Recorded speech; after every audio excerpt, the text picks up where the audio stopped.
that report from Linda setting the agenda for the day. We take you to Abuja, and I'm sure, Mark, you have all of the guests today. Congratulations. Thank you, Sulaiman. I can tell you that Abuja is the place to be right now. Maybe that's the reason why my guests are here.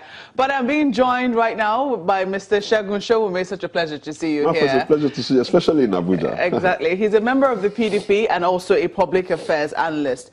Now, Mr. Sowunmi, I don't know if you've been following events, but, you know, some people will say that this is one is it a derailment of the fight against corruption? The Senate has rejected the confirmation of Mr. Magu, who's been acting EFCC chair for a while now, on the grounds of a security report. It's about time, and we must applaud the Senate that they're now beginning to live to their responsibility.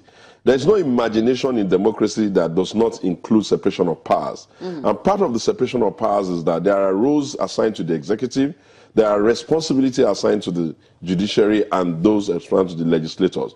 One of the things that the Senate has done yesterday for me is to demonstrate that indeed our democracy is beginning to mature. For a start, remember that the ruling party has the majority in the Senate. So ordinarily you would have expected that they can rule anything through the Senate. For the Senate to take a back step and say, no, let's look at this, and then say there are very, very serious security concerns raised by another agency of government that makes them wonder why this man should be presented to the Senate for clearance. And they're now saying, on the basis of what they've got, they're returning it back to the president and saying, Presidency, go tidy up your house. This man that you brought, we have these issues. You can look at them again. Do your job, because it's their job to do all the vetting and all that. And if you need to return it back, we'll discuss it. Otherwise, find us somebody new. So for me, what you're saying here is that the Senate is not to blame.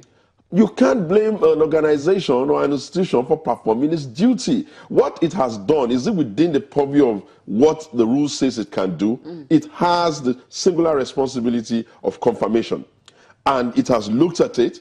Magu is well known. He's not an unknown personality. Some effort some activities and some excitement have been generated as a result of the work he's doing. So the Senate, in my opinion, does not have any ulterior motive other than the fact that what they've told us. They've told us that there's damning security report that suggests that they should not confirm him, and they have been clear, they've been upfront, they've been as simple and as cautious as possible to tell us that this is why they are not clearing him. So I don't see, except we want to become a nation where we don't want the judiciary to work, we don't want the legislature to work, we only want the executive to work. I think we should applaud the Senate for demonstrating that there is separation of powers in democracy, and they're beginning to act the role that we expect them to act.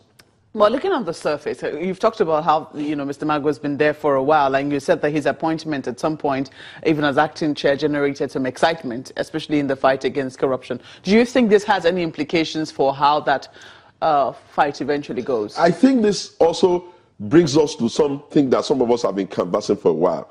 You cannot really run a country on a strongman syndrome or mentality.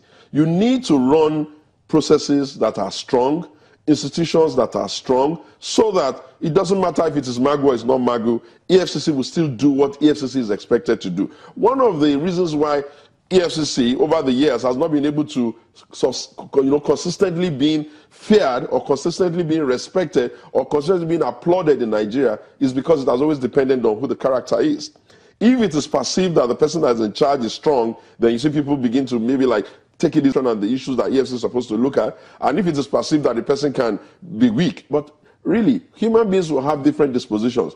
If the institutions are stronger, then we're better off for it. So it won't matter whether Magu is confirmed or not. And if Magu has corruption tainting his integrity, then what moral right has he got to sit and also play the strongman in an organization, especially under a Buhari presidency, who is really flying on this anti-corruption templates. And so you say that it behoves the presidency to look at it now. They cannot be sentimental about it. If the security report is damning enough, they should find somebody else within the process. And if it is something that they need to tidy up in-house, they should tidy it up in-house. But for me, the Senate has demonstrated that which we Nigerians have been expecting them to do, not just on this case. We expect the Senate of the Federal Republic of Nigeria, especially at this time, to be upstanding, to be really ready to do their job. They don't have to be combative. They don't have to prevent the presidency from working, But they need to also tell the presidency that, hey, it has taken us about 16, 17 years to build this institution, and we damn want to be respected, and we want it to be respected by Nigerians. At least we must be seen to be doing our duties. Well, it would seem that we already had an inkling of what was coming. First of all, his confirmation hearing was shifted. I think it was slated for sometime last week. Was it 2 weeks ago? I'm trying to get what day now. But then that did not happen because they said there were not enough senators around to do the sit-in. And then this time around, we see that the confirmation hearing is done behind closed doors. Usually, the media is privy to the confirmation hearing. Do you think that I want to believe that in the wisdom of the leadership of the Senate. Yes. They didn't want to bring him to the cleaners. For if they had brought him to an open session and the cameras were there, probably they would have needed to now start delving into the security report, and probably would have needed to start talking about what DSS wrote. And they recognize that he may still be presented and he may still be confirmed. And therefore they stepped back, did a closed door, that they may retain some of his integrity for him. What's the point if you have robbed him of all his integrity and then you say you clear him later, and then there is now a conscience issue that how can a man that is alleged to be this corrupt now be going after people that really may not be as corrupt as he has turned out to be? But from some of the things that we're hearing, albeit not substantiated, maybe rumor, we see it in the newspapers. There are issues, there are situations about the kinds of house he lives in, the kinds of money that the gifts that he gets from questionable character, the number of private jets, and these issues are many. The point is this: among the people that their responsibility does not permit them to touch anything that can even resemble personal aggrandizement, gratification, or sleaze, or corruption, is the EFCC man, is the president himself, is the head of the judiciary. There are some organizations that their leadership cannot, they must just be above board. The worst of them is the EFCC man. Why? Because he's the one that his organization is the one that is supposed to be going after those that are committing these kinds of crime. Therefore, anything that remotely suggests that is committed or is tainted by the same thing cannot pass. And I think the Senate has done very well, especially because when you even look at his body language over time. I watched him about last week or 2 weeks ago where he was on channel. And I saw that Chamberlain will ask him a question, he will have the temerity not to answer, he will choose to answer. Who does that? First and foremost, this is our country.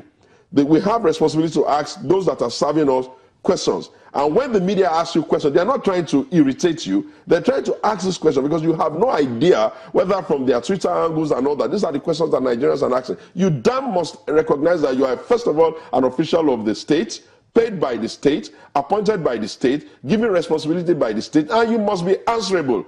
I think that is a point that I thought was important to be made. Let's quickly go to Lagos now and get some of their own questions as well. All right, it's amazing. Show Me is in Abuja today. And quickly here, looking at what has happened, Mark rightly asked the question because this is not the first time we've seen the back and forth of this confirmation from the Senate. Do you think that they had an inkling as to what exactly was cooking within the security agencies on Mr. Magu?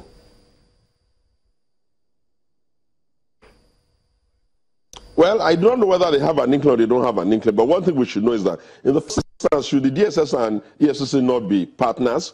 They are agencies of the government. They are appendages of the executive. They are the instrumentality with which an executive carries out some of its function. So you'll expect that the heads of those agencies should know themselves, should understand themselves, and should work together. So if for any reason the situation becomes so worrisome and burdensome on the consciences of the DSS until they have to write a report against the chairman of EFCC, hello, what do you expect the Senate to do? You expect the Senate to treat it as rumor or just some manipulated gist? No, the DSS has written. If the DSS can have the temerity to go and be busting the houses of judges, then you think that writing a report on Magu is a big deal to them? No, I think that basically, if you ask me, maybe everybody has caught on, some of these people in the agency have caught on to the idea of anti-corruption which the presidency has been, championing. It now remains to be seen just exactly how honest the presidency will be. For it to be hypocritical on their part, to have issues that border on corruption with Magu and not deal with it, to have very, very big issues with the executive to the government of the federation. That one is another canker worm that is now obviously before us. We'll want to see how the presidency, especially President Muhammadu Buhari, reacts to this. For if he is able to sleep well at night, knowing fully well that key officers in his own administration who are supposed to help with this anti-corruption are now so corrupt, we'll see how he handles it. Mr. Sowunmi, I hate to disrupt your flow, but we need to quickly go on break now, and we'll come back and take some of the reactions, especially now you're talking about the SGF's case and the Senate also pointing that out. In just a moment, do join us again.